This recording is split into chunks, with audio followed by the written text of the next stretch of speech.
Hello, this is NKZStryker Nathan once again, and welcome to my Unity Evolution Guide of Age of Empires 2.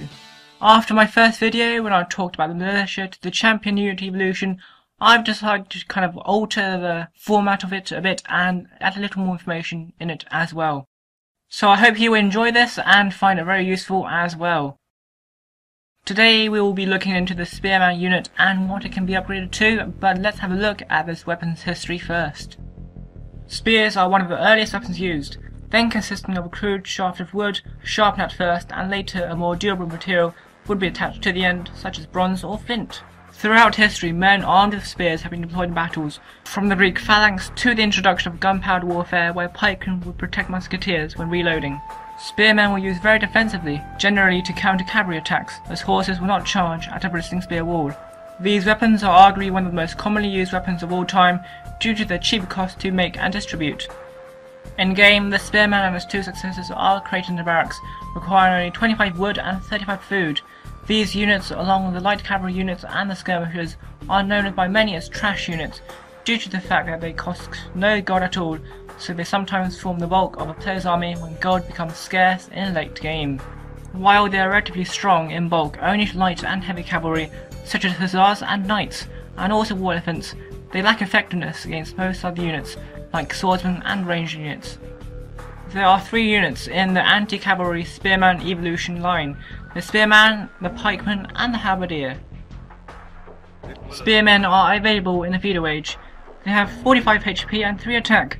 Unlike their man-at-arms counterpart, the Spearman's speed is described as medium, therefore they actually move faster than the standard infantry unit. Although this may not benefit much in melee, this bonus in speed means that they can reach ranged units much faster and even chase down some cavalry, which is somewhat useful. Spearmen are not really that effective in feudal age, as the only cavalry unit available is the scout cavalry. Although they will easily kill them, players rarely create scouts because they are very poor units when in combat. Players should not attempt to attack man-at-arms either with Spearmen because, despite having the same amount of health, Spearmen do have 3 less attack. In the blacksmith, the upgrades for Spearmen are forging, being +1 attack, and scale mail armor, +1 armor.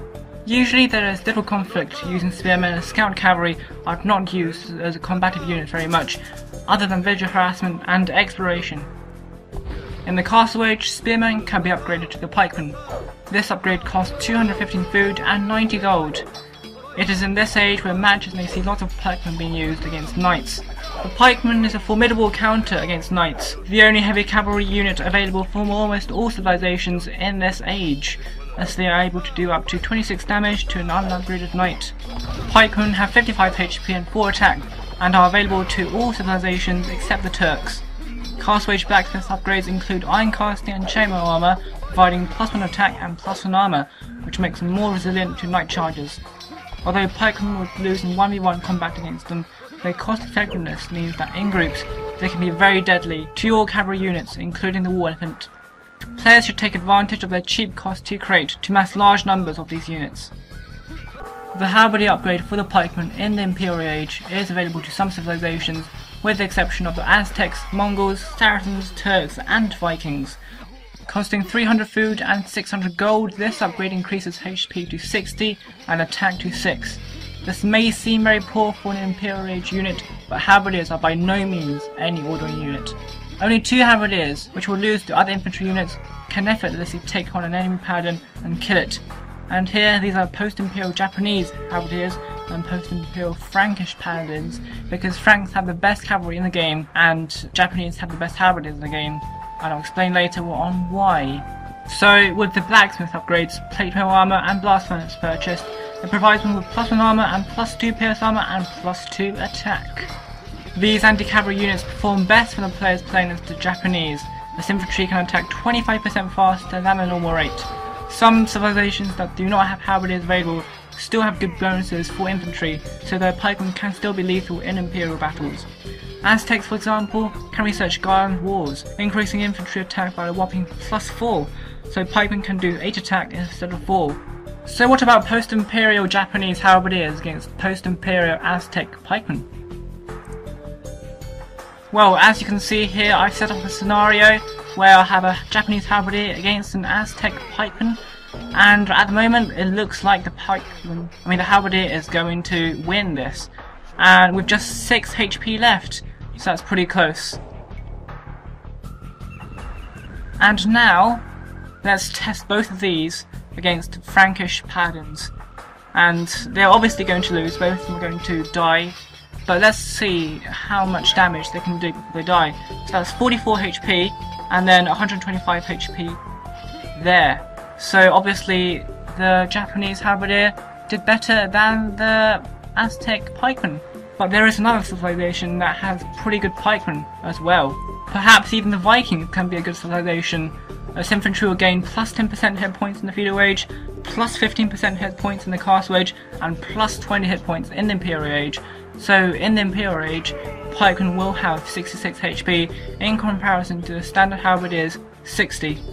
When playing against cavalry civilizations, your Halberdiers will be able to neutralize most cavalry units, although Byzantine cataphracts can cause trample damage after researching the technology logistics, meaning that they can damage all units around them, so attempting to overwhelm them may not always be the wisest option.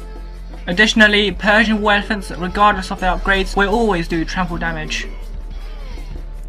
Alright, so I'll be showing you 2 clips which demonstrate why it is best to surround your enemy rather than be surrounded.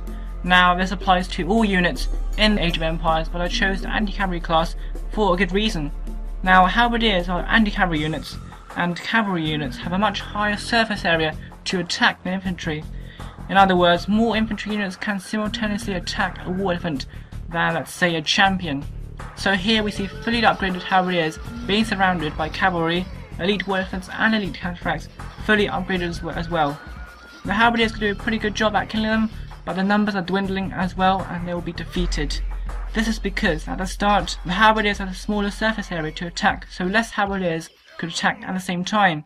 But when we see Halberdiers surrounding the cataphracts and war elephants, it all changes because they have a much larger surface area to attack at. So more Halberdiers can attack and inflict damage together, and this is precisely why it is best to always surround than be surrounded. In the late game, when gold mines are very defined, Halberdiers can be spammed out from the backs very easily. The Halberdier is probably the best of the 3 so-called trash units, as light cavalry and hussars will prove an easy target to kill, and elite skirmishers are poor against the majority of units in the game anyway. However, players with gold can combat the Halberdiers easily with champions and arbalests that are primary weaknesses, as Halberdiers fall short of the power of the champions and range attack of archers. Nevertheless, the Halberdier has proven to be a strong unit, and despite its weaknesses to units other than cavalry, its low priced cost means that battalions can be produced cheaply and quickly, so your forces will be mobilized before your enemies have even started. Although it is unwise to create Halberdiers in response to heavy infantry and range, especially if you have gold available, hordes of heavy cavalry will be repelled and decimated again and again when facing a line of spears and axe heads. So, next time, when dealing with heavy cavalry with cutting-edge efficiency, create some Halberdiers and spear some cavaliers. Thank you very much for watching. This has been NKZStryker Nathan. Please do join me next time when I'll be covering the standard arch unit evolution.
いな。承知。戦じゃ。いな。おお。仰せのとおりに。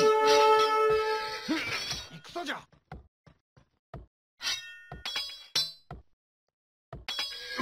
承知。やあ。いな。仰せのとおり。承知。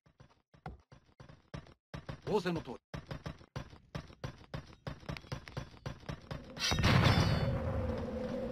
仰せのとおり。いざ勝負。承知。仰せのとおり。いな。やあ。行け。仰せのとおり。いざ勝負。いな。行くじゃ。いな。仰せのとおり。戦じゃ。やあ。よいに。承知。いな。